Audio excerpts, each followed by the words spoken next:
पृथ्वीराज चौहान का दिल्ली के सिंहासन पर राज्याभिषेक किया जाता है।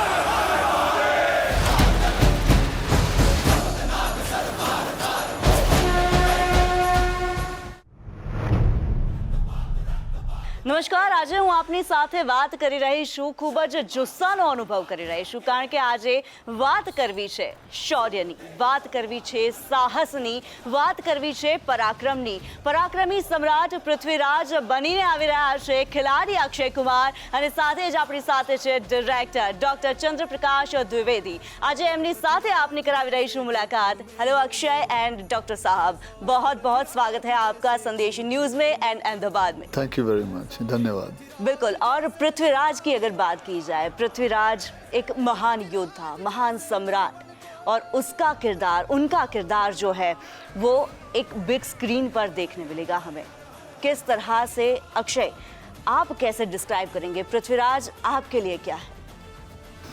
सम्राट पृथ्वीराज, सच बताएं तो जो कुछ भी हमने स्कूल में पढ़ा, बहुत थोड़ा सा एक पैराग्राफ पढ़ा था, लेकिन उनके बारे में इतना सब कुछ, आज मैं 53 का हो गया हूँ, 53 साल का, अब जाके समझ में आया कि इतना बड़ा काम, क्या क्या कैसे योद्धा थे, वो भी इनकी बदौलत से इन्होंने बताया।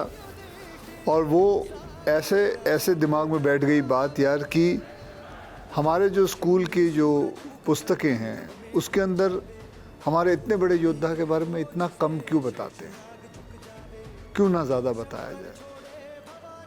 मुगल्स के बारे में बता देते हैं, ब्रिटिश एम्पायर के बारे में बताते हैं, लेकिन हमारे खुद के योद्धा के बारे में इतना सा रखा हुआ। And I was a little bit surprise. तो जब मुझे पता चला तो मैंने इनको बताया कि सर क्यों ना इस माध्यम से we try to change things and tell हमारे अपने जो यंगस्टर्स हैं, जो हमारे आगे के फ्यूचर्स हैं, उनको बताएं, अपनी हिस्ट्री के बारे में बताएं। इट इज़ वेरी सरप्राइजिंग कि वो अपनी हिस्ट्री के बारे में नहीं जानते जितना कि ब्रिटिश एम्पायर के बारे में जानते, जितना कि मुगल्स के बारे में जानते, अपनी हिस्ट्री के बारे में नहीं जानते। आपको ब्रिटिश के बारे में पूछा जाए, मुगल्स के बारे में पूछा जाए, आप फट बता देंगे, लेकिन हमारे महाराजा राणा प्रताप के बारे में पूछा जाए, छत्रपति शिवाजी के बारे में पूछा जाए, तो ज़्यादा नॉलेज नहीं है, क्योंकि उसके चैप्टर्स जो हैं वो चैप्टर्स भी नहीं थे, paragraphs. So it was a very important factor why I did this film, क्योंकि मैं फिल्में वैसे करना चाहता हूँ जिससे कि सोसाइटी के अंदर कुछ उसके उस चीज़ों से कुछ लोगों को समझ आए, सीख मिले। जैसे कि मैं टॉयलेट एक प्रेम कथा की मैंने, जैसे पैडमैन की, जैसे एयरलिफ्ट की। तो ये सब चीज़ें ये फिल्में करके अपने मैं कहूँगा सोल को संतुष्टि मिलती है, खुशी मिलती है। So I said I want to do this film doctor साहब, अगर आपको लगता है कि आई सूट द रोल, तो मैं ये फिल्म ज़रूर करना चाहूँगा। बिल्कुल, यही चीज़ डॉक्टर साहब आपसे पूछना चाहूँगी। एक तो पृथ्वीराज का किरदार जो है, एक चरित्र पूरा आप लेकर आ रहे हैं फिल्म के अंदर। जब आपने इतना सारा रिसर्च किया, इतने सालों तक सिर्फ एक किरदार पे मेहनत की है, और आपको जब ये फिल्म शुरू करनी थी, जब ये फिल्म स्टार्टिंग स्टेज में थी, जब आपको आपका पृथ्वीराज चाहिए था, किस तरह से ढूंढा है आपका पृथ्वीराज आपने? किन्नरी, एक तो मैं बात कह दूं कि मैं एक फिल्मकार हूं, मुझसे ज़्यादा मेहनत कई इतिहासकारों ने की है, जिनके काम के आधार पर मैंने एक स्क्रिप्ट लिखने की कोशिश की है। और मेरा मानना है कि एक अच्छी स्क्रिप्ट लिख लेना पर्याप्त नहीं होता एक फिल्म बनाने के लिए, जब तक कि एक अच्छे स्क्रिप्ट को एक बड़े अभिनेता का, समर्थ अभिनेता का, और जिसे देश देखना पसंद करता है ऐसे अभिनेता का साथ नहीं मिले।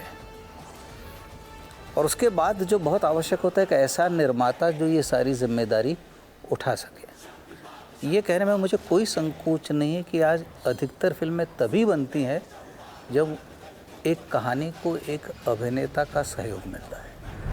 अक्षय को जब मैंने ये कहानी बताई तो अक्षय ने कहा कि मैं ये फिल्म इसलिए करना चाहता हूँ कि मेरे मन में कहीं ना कहीं ये कई वर्षों से एक सवाल चल रहा है कि मैं इस नैरेटिव को क्या बदल सकता हूँ, क्या इतिहास के इस नैरेटिव को बदलने में मेरी कोई भूमिका हो सकती है। वो कई बार हंसते हुए कहते हैं मुझे कि यदि मैं पत्रकार होता तो मैं लेख लिखता, मैं टीवी का एंकर होता तो मैं उस पर एक कार्यक्रम करता, लेकिन मैं अभिनेता हूँ, इसके अलावा मैं कुछ और जानता नहीं हूँ। तो मेरा योगदान जहाँ कहीं हो सकता है भारत के इतिहास का जो झूठा नैरेटिव गढ़ा गया है उसको बदलने में। और उनका प्रश्न मुझे यही था जो उन्होंने अभी आपको मुग़ल संदर्भ या ब्रिटिश एम्पायर का संदर्भ दे के कहा कि भारत के इतिहास में भारत कहाँ है। भारत के इतिहास की जब भी बात करते हैं हम तो या तो वो 15वीं 16वीं शताब्दी या तो गोरी पढ़ते हैं, गज़नी पढ़ते हैं, उसके बाद मुग़ल सम्राटों का हम जो इतिहास पढ़ते हैं उसमें भी उनका वो पक्ष दिखाया जाता है जो उनका सही पक्ष नहीं है। उनके अत्याचारों की कहानियाँ हम नहीं पढ़ते हैं, उनके धर्म परिवर्तन करने के प्रयासों की कहानियाँ हम वाइट वॉश जिसको कहते हैं, हमने पूरे इतिहास को वाइट वॉश कर दिया जाता है। कब हम दक्षिण का, क्या दक्षिण भारत नहीं है? कब हम चोला, चेरा, पांड्या इनकी क्या नॉर्थ ईस्ट भारत का हिस्सा नहीं है?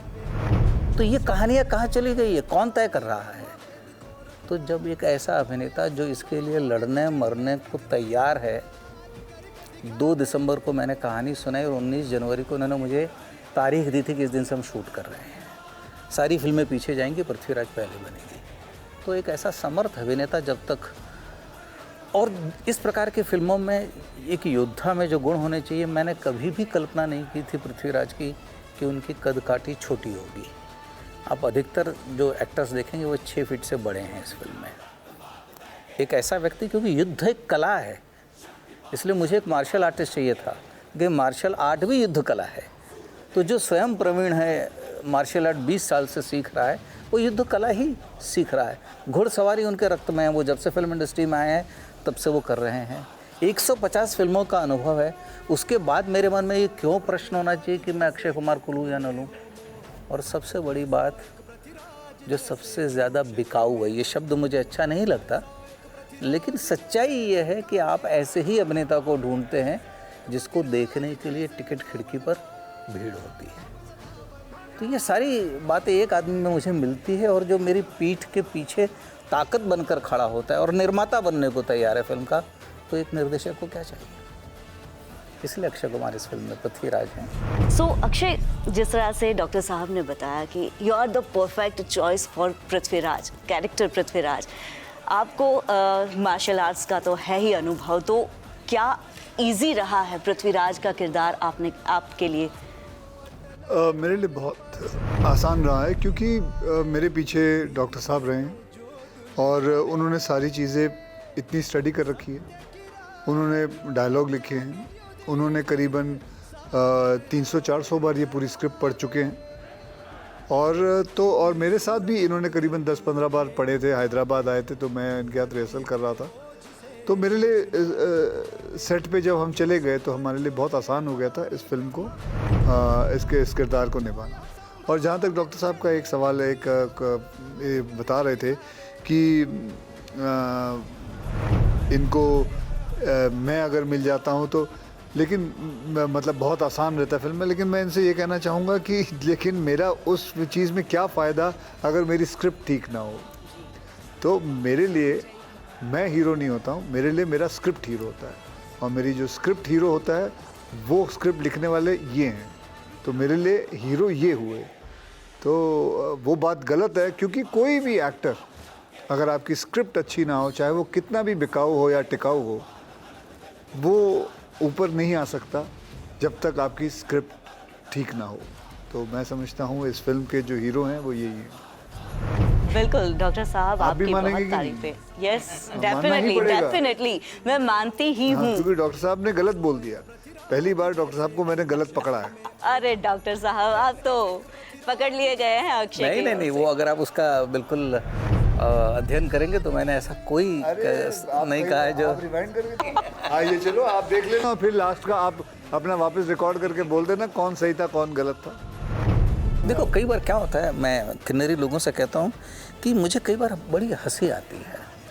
हंसी इसलिए आती है कि लोगों ने एक तस्वीर देखी सम्राट पृथ्वीराज की, और उन्होंने ये मान लिया कि सम्राट पृथ्वीराज ऐसे ही थे, और वो उस तरह का सम्राट फिर अक्षय कुमार में ढूंढते हैं। फिर लोग कहते हैं कि अरे अक्षय कुमार ने बात कर रहे हैं, जैसे आप हमारी हिस्ट्री बुक के में देखेंगे तो जो उन्होंने स्केच बनाया हुआ है सम्राट पृथ्वीराज चौहान का, वो एक बहुत भारी भरकम इंसान थे जो स्केच है बना हुआ, क्योंकि वो वैसे तो वो किसी की कल्पना है, किसी ने विजुलाइज किया है, लेकिन क्या किसी ने देखा था? क्या उनकी तस्वीर किसी के पास है? स्कल्पचर है, कोई रेफरेंस है, कुछ नहीं है, किसी के पास कुछ नहीं है। और इन्होंने जो कुछ मैंने भी ये प्रश्न किया था डॉक्टर साहब, क्योंकि मैं जानता हूँ, मैंने भी जब हिस्ट्री पढ़ी थी, जब हम 5वीं 6ठी क्लास में थे, तब उसके अंदर ही वॉज अ भारी भरकम इंसान थे। तब मैंने इनको पूछा था, तब इनका जवाब सुन लीजिए। नहीं, और मज़ेदार बात यह है कि मैं कहीं पढ़ रहा था कि अरे अक्षय कुमार ने नकली मूछें लगाई है। तो भाई, हिंदुस्तान के सिनेमा के इतिहास में कोई अक्षय कुमार पहला आदमी है जो नकली मूछें लगा रहा है? ऐसा पहली बार हो रहा है? ऐसा तो नहीं हुआ। हम सब जानते हैं मेकअप की कल्पना, कोई दाढ़ी लगाता है, कोई मूछ लगाता है, कुछ लोग मूछ उगाते भी है, इन्होंने भी मूछ और दाढ़ी उगा रखी है, विग भी लगाते हैं। ये इस बात पर निर्भर करता है कि आपके पास कितना समय है और जिस समय आप काम कर रहे हैं उसमें दूसरी आपकी कौन सी फिल्म चल रही है। तो कई बार मैं हैरान होता हूँ कि जिस तरह की कथाएं, जिस तरह का नैरेटिव लिखा जा रहा है, यदि जो मूछें अभी हमने दी हैं तो किसी को उस पर भी आपत्ति होगी कि नहीं, वो मूछें वैसी नहीं है जैसे चित्र में है। जैसे चित्र में है वो मूछें देते तो वो कहते कि ये तो बिल्कुल अच्छी नहीं लगती है। तो मेरे कहने का मतलब है, ये अभिप्राय हो सकते हैं, ये आपका एक विचार हो सकता है, ये मेरा भी एक विचार है। मैं ये नहीं कहता हूँ कि मैं जो कह रहा हूँ ये आखिरी सच है। तो कई बार दर्शकों से मेरी विनती रहती है कि भाई, अपने मत को आखिरी सच बनाकर एक अच्छे काम को नकारने की कोशिश मत करो। बिल्कुल। और यहाँ पे आपसे ये भी जानना चाहूँगी, किरदार को पर्दे पर दिखाने के लिए, जिस तरह से आपने बताया कि नकली मूछें लगाई गई है, ऐसा बोल रहे हैं लोग, लुक टेस्ट कितने हुए हैं? कितने लुक टेस्ट के बाद पृथ्वीराज का एक लुक फाइनल हुआ? 4 लुक टेस्ट हुए और बाद में आपको दिखाएंगे भी, बाद में धीरे धीरे वो सब रिलीज होंगे। बिल्कुल। और जिस तरह से स्क्रिप्ट की बात की जाए, स्क्रिप्ट इज़ अ हीरो।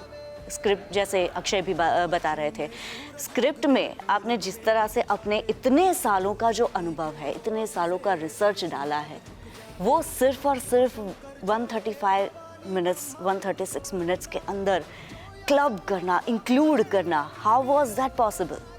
ये तो मुश्किल है। मैं कई बार हंस के कहता हूँ कि पहले फिल्म बना लेते हैं और बाद में एक मिनी सीरीज़ बनाते हैं, क्योंकि कहानियाँ और भी हमने सिर्फ सम्राट पृथ्वीराज के जीवन का बहुत छोटा कालखंड लिया है। 1189, 1190, 91, 92 और उसमें मुख्यतः 1191 तराई का पहला युद्ध और तराई का दूसरा युद्ध। बायोग्राफिकल फिल्म बनाने के मैंने प्रयत्न नहीं किया।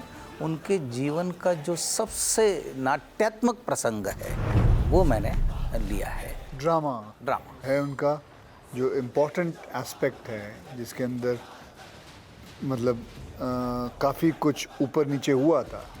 तो he has taken all those kind of things and made the film. बिल्कुल, उसमें साहस है, शौर्य है, बहुत पराक्रम कुछ है है उसमें, और एक लव स्टोरी भी है। इम्पोर्टेंट से इम्पोर्टेंट वुमेन एम्पावरमेंट है। दैट टाइम में वो he was the only king who spoke about women empowerment. Yes, it is very surprising.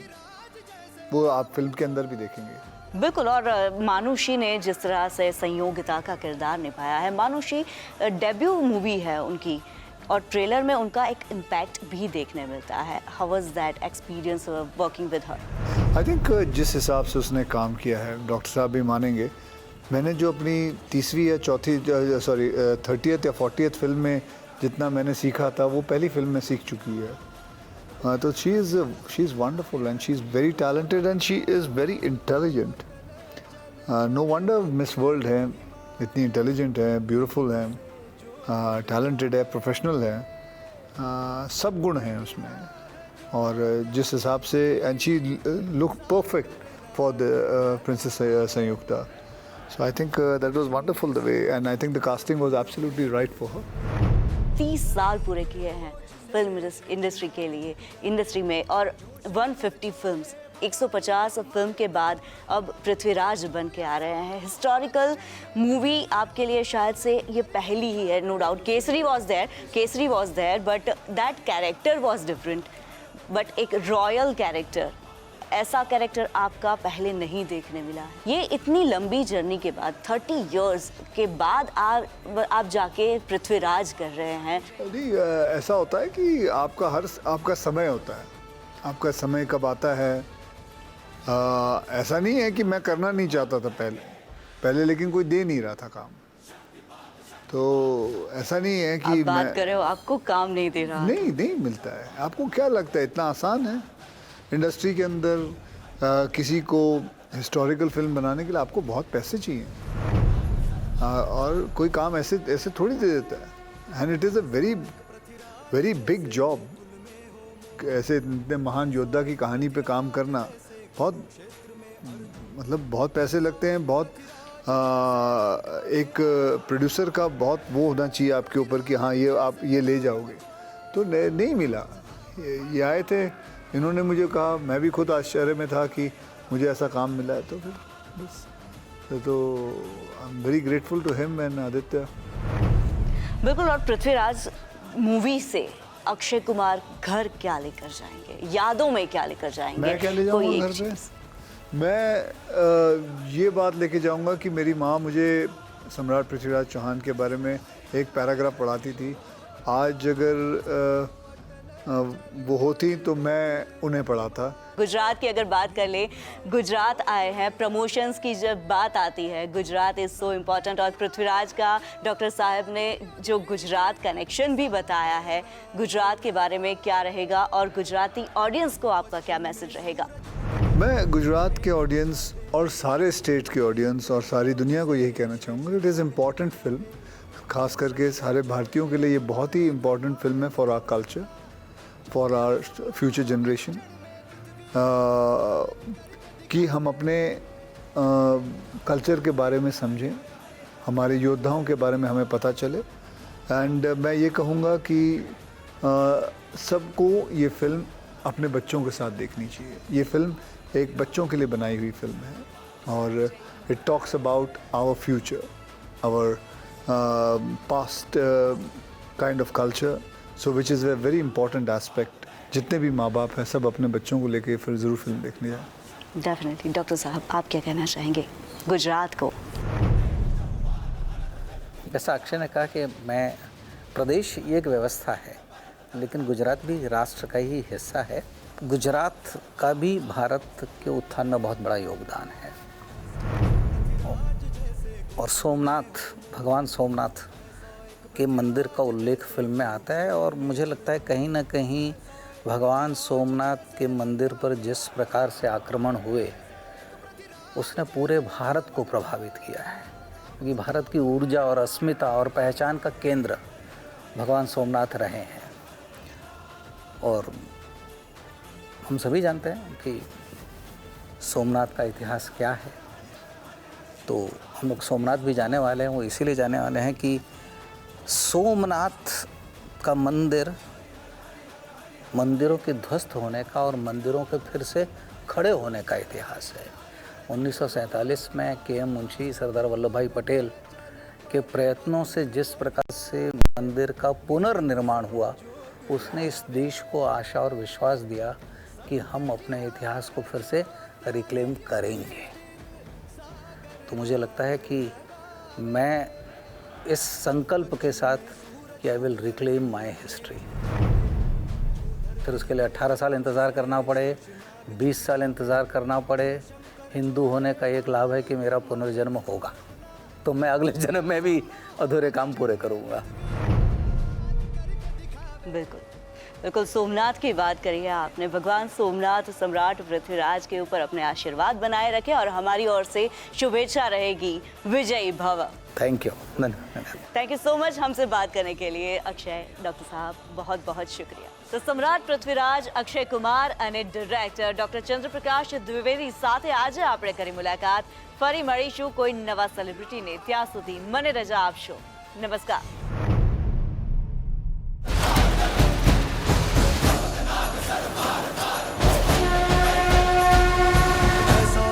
साथी राज जैसे गोकुल में।